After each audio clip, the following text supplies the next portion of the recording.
Welcome back to our new video friends. Today I am going to tell you about how can you disconnect earphones Bluetooth device in TECNO phone. Guys, you want to disconnect earphone Bluetooth device, so why you can disconnect. In this video guys, I will tell you how to disconnect it.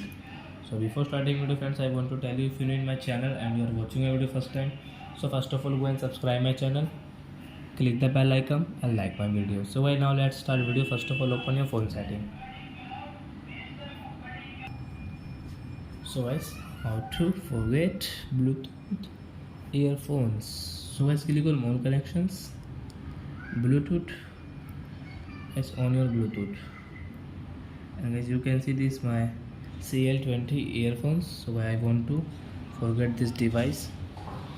I have to forget.